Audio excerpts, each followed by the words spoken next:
Hey, you guys. Hi. So let me tell you, I don't even know whether or not I should flip this sign around to open. Because this is the Sherlock Holmes adventure that I drag my feet. I've dreaded doing. It's my least favorite one. Yada yada yada yada. Because this is the adventure of the final problem, and it deals with what the title says, R.I.P. Sherlock Holmes. Um, so you know what? I'm gonna leave it closed. Just for this one, I'm gonna leave it closed. Um, so here we are. It's you and Scott and me all here. And we got to do this one. And let me tell you the reason why I'm doing this one now. And it's, of course, always out of sequence because we don't keep nothing in sequence. That's not our style here. The reason why I'm doing it is because it's Scott's birthday. Happy birthday to Scott. And I mean, eventually I was gonna have to do it. I just dread this one. So we are doing R.I.P. Sherlock, but the real title of it is, and I think I said it, The Final Problem, The Adventure of the Final Problem. Scott, why did you want me to do this one? Well, I'm just interested in Professor Moriarty. Scott's a fan. Didn't know he was, at the time, I didn't know that it was going to be such a defining, drastic one, but It's drastic, honey. So for this one, I have a veil. Because again, I don't even want y'all to see me saying this foolishness. This is crazy. This is foolishness. So I'm going to put my veil on. As y'all can see, I have my traveling curls in today because, we got to travel for this one. But honey, I'm going to wear the veil, baby, because this is sad, baby. This is a sad one for me. I may even cry. I don't like, this is not my favorite Sherlock Holmes adventure, but I'm going to tell it to you guys anyway. But please be reminded that we still have a few more from the memoirs of Sherlock Holmes. But I promised Scott to do this one for his birthday because he's obsessed with. This is what I think Professor Moriarty looks like that right there. Just ugly, honey, on the inside and out. So with that said, let's get started on R.I.P. to my boo thing, to the boo, Sherlock. Okay, so the story starts with Watson. Watson is sad, honey. Watson is telling this story, and he's like, I don't even want to tell the story. Kind of like me. Watson's like, baby, I don't even want to tell this story. This is just a mess. This is just appalling, but I'm going to tell it anyway. So he goes on to let people know that he is married at this point. So you know how we flip back and forth behind that. He's married. And he's been with his practice, and him and Holmes really kind of ain't been doing cases like that. He said he had looked back in his case book and he was like, oh, Holmes and I only did 3 cases this year. So, I missed the homie. So it was like he was excited when all of a sudden there was a on the door, and in walks my boo thing, Sherlock Holmes. But Watson was like, Holmes looking a little pale than what he usually do, because he don't go outside. And Holmes is looking a little thinner. He looking skinty, honey. He looking like he took some Ozempic, since he seen him last. So he's looking at Holmes, and Holmes looking at him like that. And he's like, yeah, I know, I get it. I kind of look a little funny. But he's like, never mind that. I am on the biggest case I have ever been on in my life. But before we get to this case, sir, do you mind if I go ahead and close the blinds? Because, sir, I always feel like somebody's watching me. Shout out to Rockwell, Michael Jackson, and Berry Gordy on that one.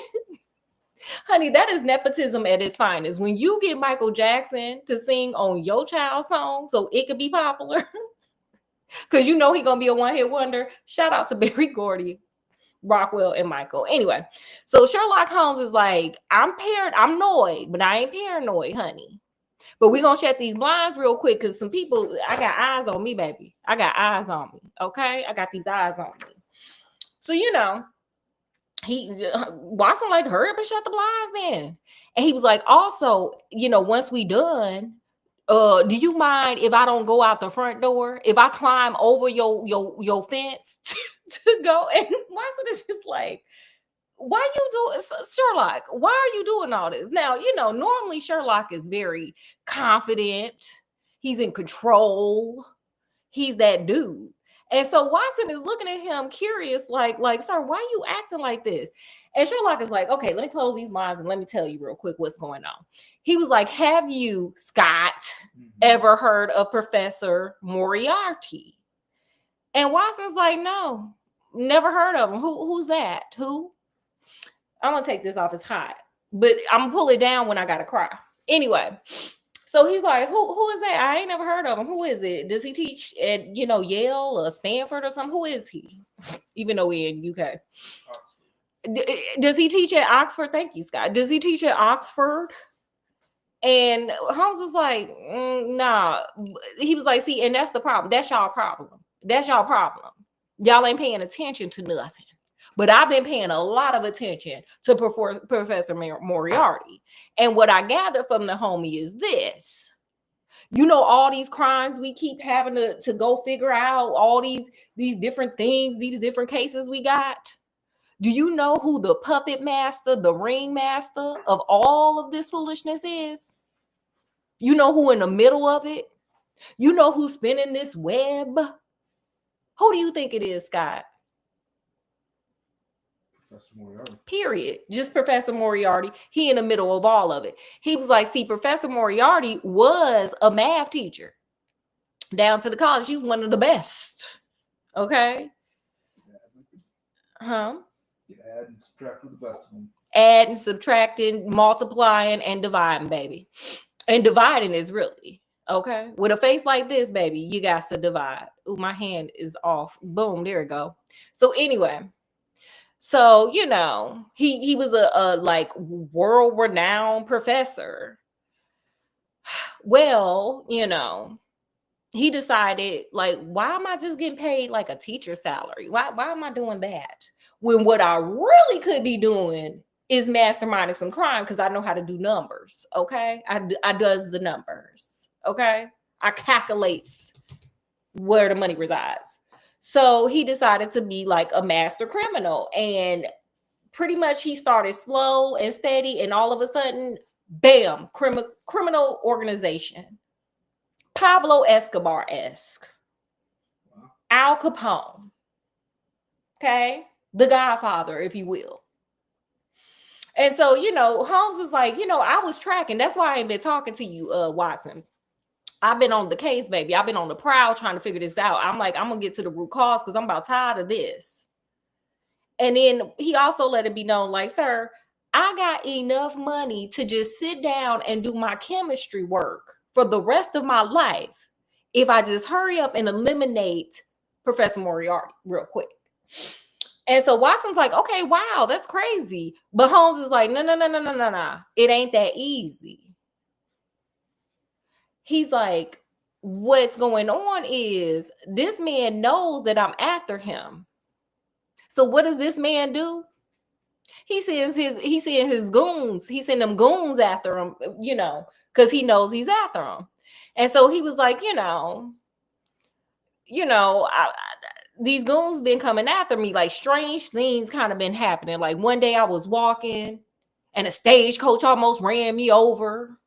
Another day I was walking, bricks started flying off a building, almost landed on my head like Wild E. Coyote. Things are happening that are weird. And he was like, but nevertheless, I persisted because Holmes ain't no quitter, baby. He that dude. He's not a quitter. So eventually he got it to where he had collected enough, evidence to go on and take him down. And right before that happens, guess who popped up?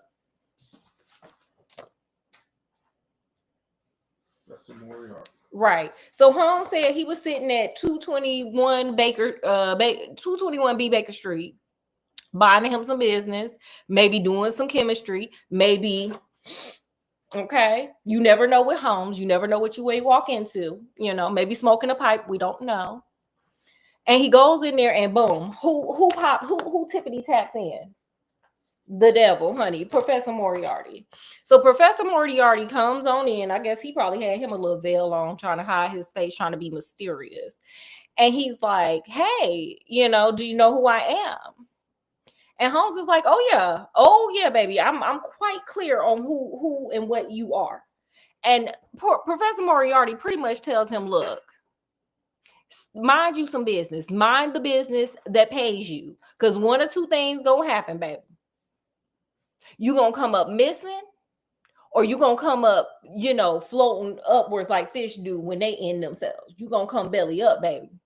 Mind you some business. And Holmes was like, baby, as long as you here, baby, I'm here, okay? As long as you here doing what you do, sir, I'm gonna be here doing what I do. Cause you this, baby. But it took me about 3 hours this morning to tuck my wings in. I'm an angel. So, Holmes was like, nah, I'm going to do what I do. You keep doing what you do. And Moriarty was like, let me tell you something. If you take me down, because I heard you good. I heard you good. And I know you heard I'm just as good as you. Moriarty let him know, if you take me down, you best understand that I'm going to take you down with me. And with that, he tippity tapped on off and left. And then all them strange things kept happening to the point where Holmes showed Watson his knuckles. They was busted and bruised. Because guess what? Somebody had popped out with a billy stick trying to bust him upside his head, but Holmes gave him a run for his money. Because don't forget, not only is Holmes a chemist, the best detective ever, an actor, he's also a good boxer, baby. Boom. Holmes is that dude. That's why he is my boo thing that I don't want to tell this story about. So Watson is just like, sir, that's crazy. Holmes was like, it's crazy, but it don't matter, because what I'm gonna do is go ahead and present the evidence to Scotland Yard, and we gonna quash this. And I ain't a man that's scared, honey. I ain't never scared. Okay, North Side, I ain't never scared. Okay, South Side, East and West Side, I ain't scared. So he was like, but what I'm gonna do is this. I'm gonna go ahead and just jump on over to mainland Europe and throw this man off my scent. He was like, by Monday, though, we gonna have all this information, and then we could just act like this never happened, honey. We could just act like it never happened. And so Watson's like, okay, but what do you need me to do? Holmes was like, why don't you come on over to mainland England with me? Can you get the wife to agree? Can you get a kitchen pass from the wife? And can you shut down your practice for a little bit? And Watson's like, anything for you, sir. The way you looking, like you on Ozempic, okay? Like you ain't seen, like you a vampire, and your bruised knuckles, and you trying to jump over my fence because you scared. Yes, I'm gonna come with you, sir. I'm gonna follow you. Boom. So, Watson tried to get Holmes to stay. He was like, if you scared, you can stay here. And Sherlock was like, sir, did you not hear everything that I told? Did you not hear everything I said? These people after me, man. They after me. And they crazy. Okay, I ain't trying to get you mixed up in my foolishness. So, he asked a couple of more times, did he want to stay? And Sherlock was like, sir, I'm about to jump over that fence over there and run for my life. Make sure you are down at, the train station at this time. Make sure, you tap 2 times to get in the door so they know it's you. Take this stage coach, but jump out when you get to Main Street, tuck and roll twice down the hill, and then slide into this. Like, he gave him all these crazy directions to make sure this man was not on his trail. Okay. And he was like, I'll see you tomorrow. Period. And he left and jumped right on over that garden fence and kept it and ran, honey. Okay, like a bunny rabbit to a thicket, baby. So the next day, Watson follows all these rules. He ducking. He over there like, oh my God, do I need to be watching my back? Do I need a veil?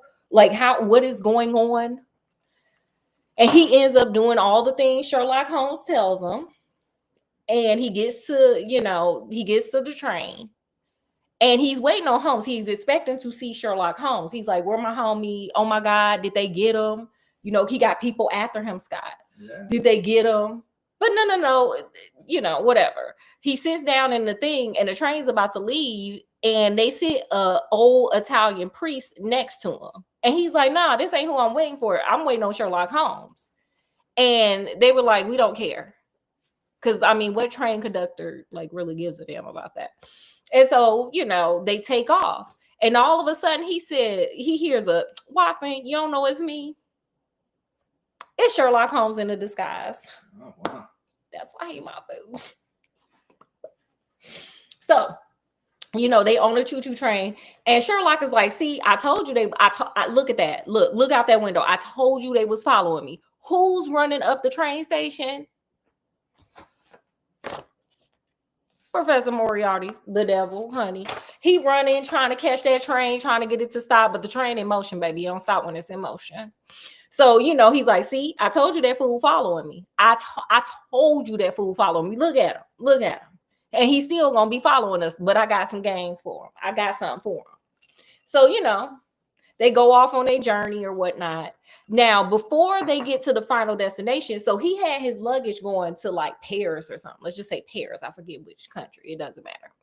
But Holmes was like, we not, nah, we gonna get off like 3 stops before that. We gonna tuck and roll off this train, honey. We gonna throw mama from the train and we gonna keep on going.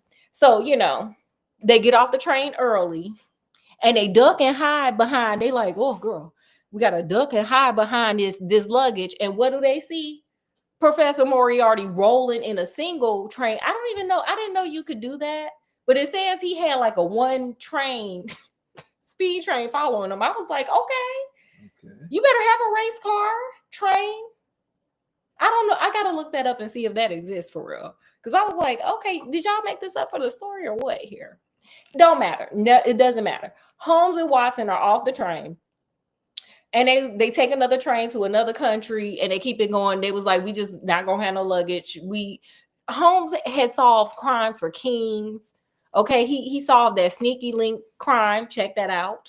Okay, he had solved crimes for the groom that really didn't have the bride because her husband popped up during the wedding. Check that one out.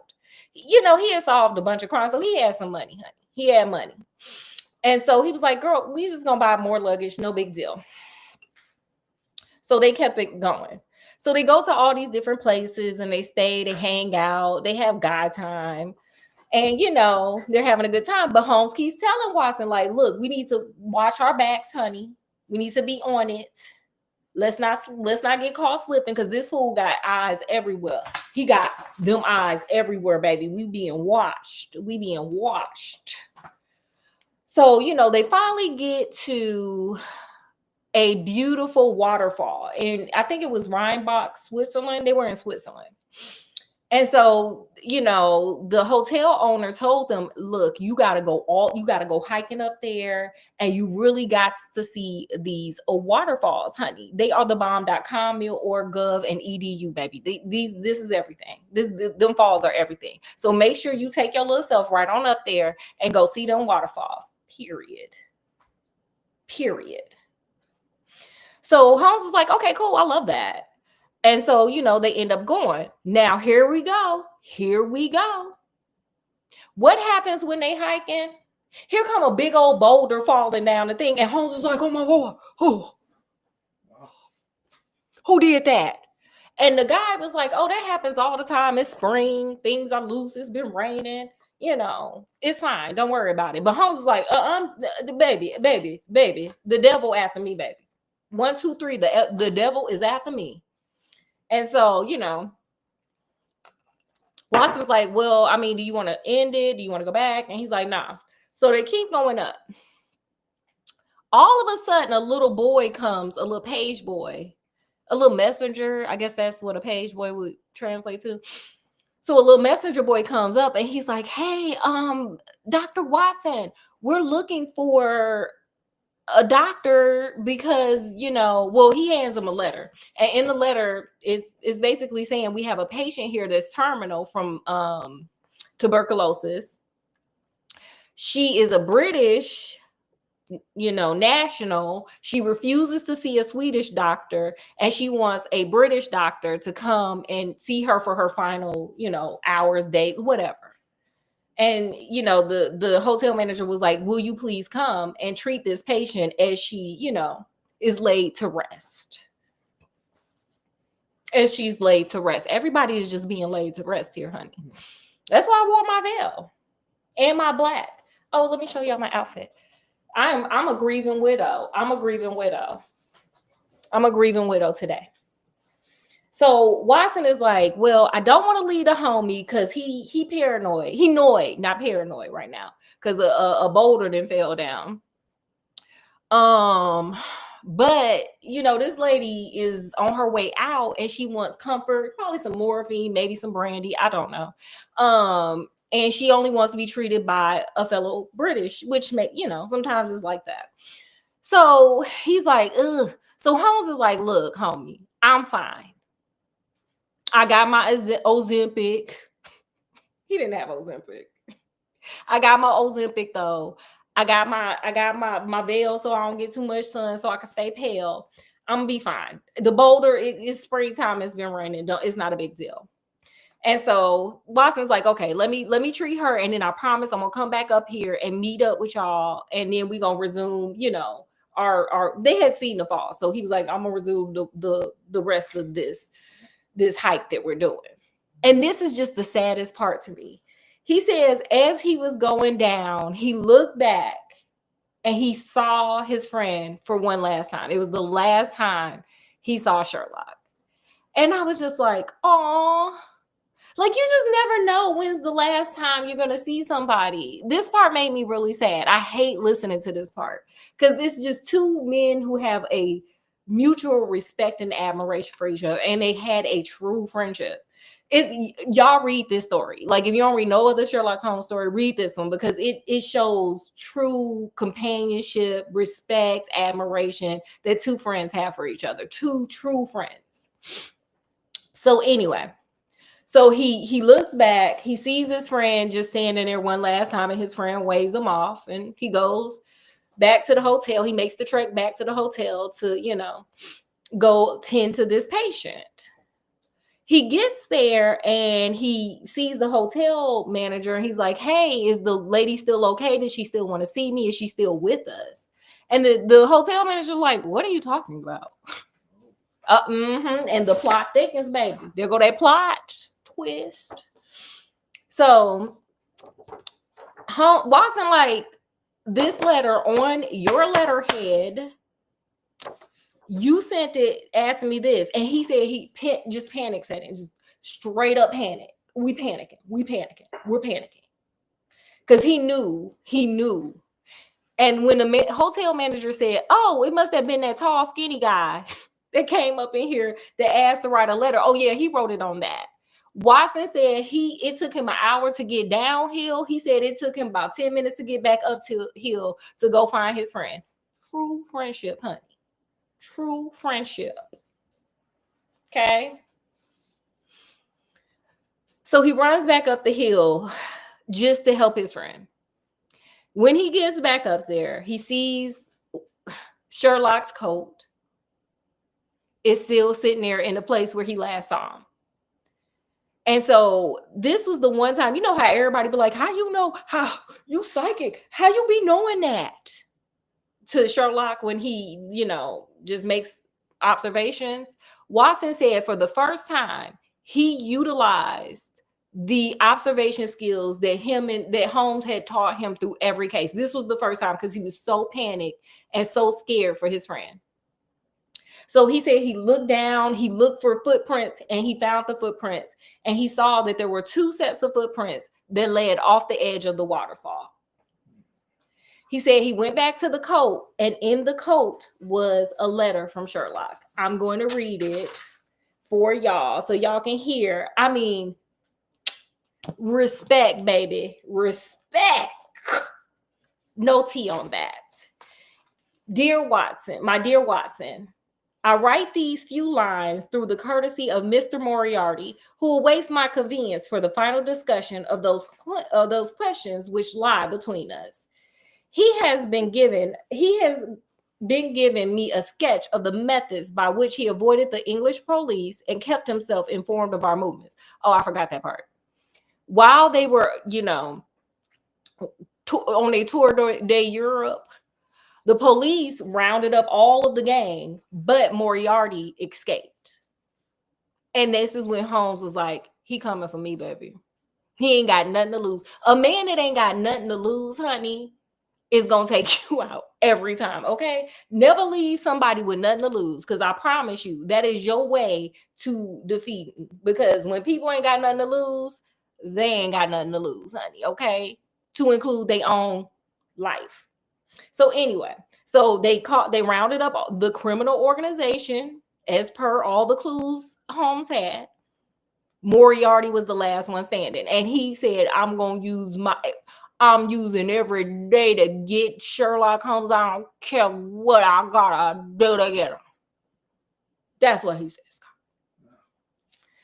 Okay, so he avoided the English police and kept himself informed of our movements. They certainly confirmed the high opinion which I formed of his abilities. Holmes believes, and rightfully so, that Moriarty and him are on the same intellectual capacity. One chose law, the other chose lawlessness. Anyway, I am pleased to think that I shall be able to free society from any further effects of his presence, though I fear that it is a cost which I give pain to my friends, and especially, my dear Watson, to you. I hate reading it. I have already explained to you, however, that my career had in any case reached its crisis, and that no possible conclusion to it could be more congenial to me than this, meaning getting rid of all this crime, baby. Holmes said, I'm going out a legend. Holmes said, I'm going out the GOAT. I'm gonna put that in the title after I get done with this live. He going out the GOAT.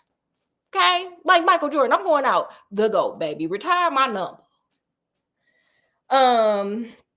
Indeed, I may make a full confession to you. I was quite convinced that the letter from the whatever was a hoax, or from the people that said, hey, I got tuberculosis and I'm about to go. He knew it was a hoax.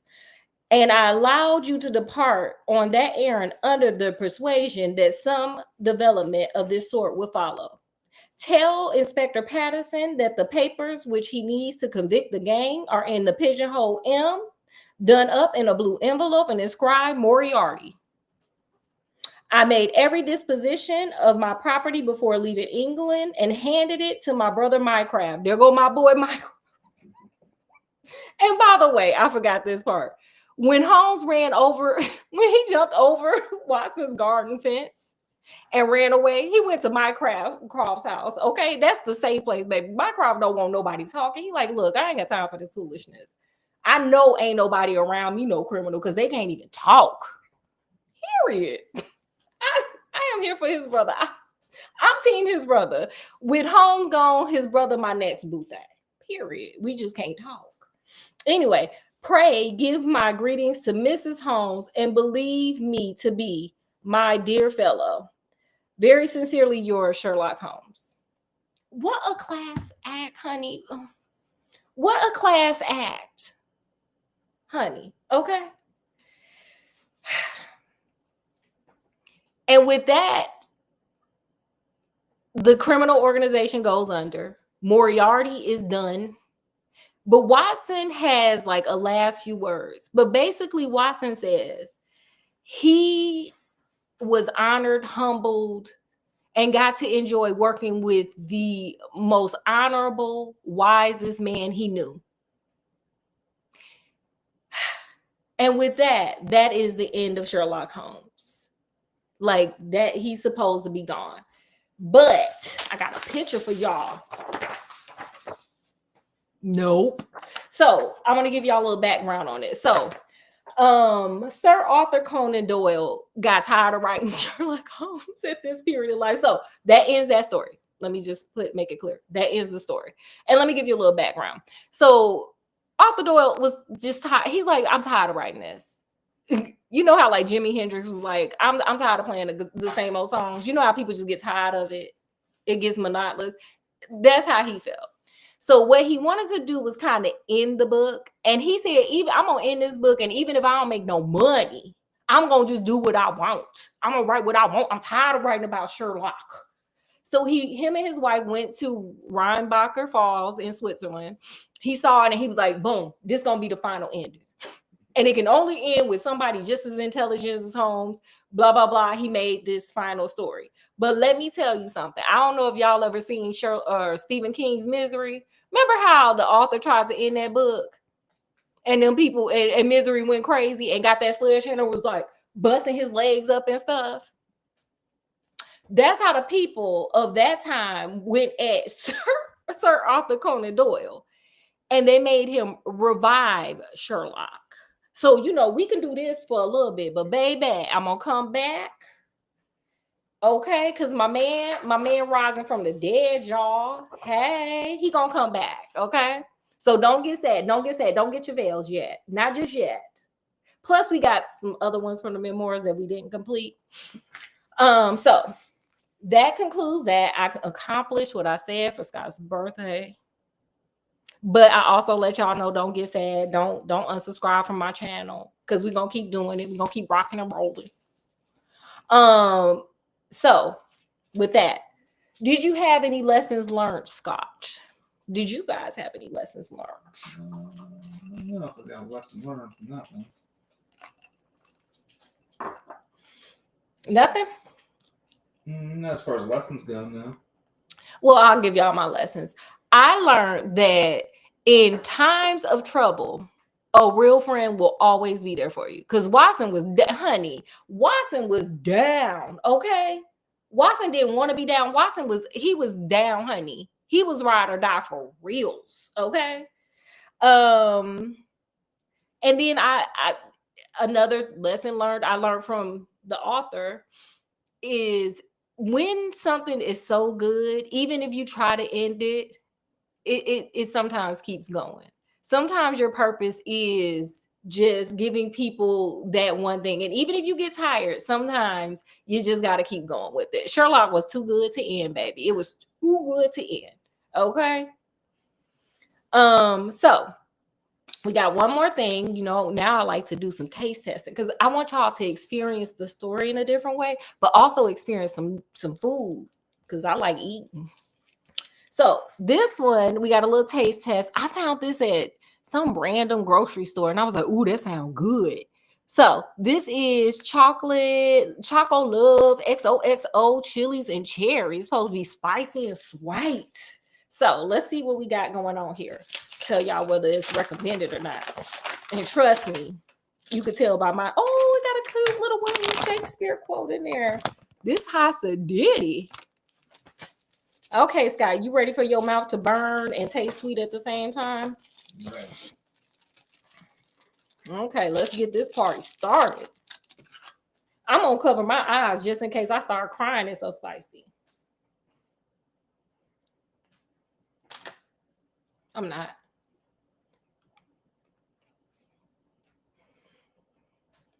Taste the cherry. I'm gonna taste no chili. I got a little heat there. Got a little heat. Really nice. Not a lot though. Pretty subtle, but it's there. It's the back of your throat. Oh yeah. Oh, there it is. Oh, it hit you right here in your jugular. That is not your jugular. It hit you right here in the Adam's apple if you have one. I don't have one. It hit Scott in his Adam's apple though. Okay, well, hey, go on and get it. Get this. It's good. Even if you don't like, it's not super spicy.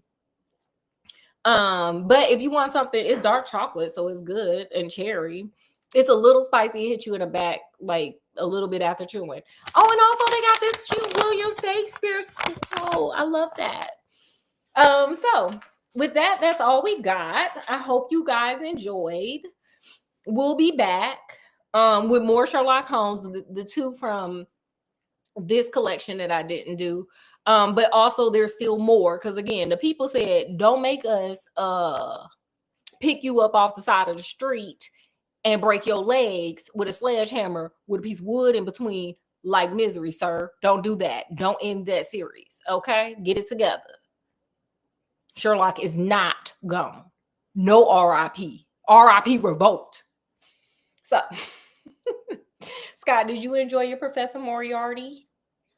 I did. I did enjoy the story, even though, it was a sad ending. Ugh, I just didn't like it. I mean, it was a bittersweet ending. Spicy sweet.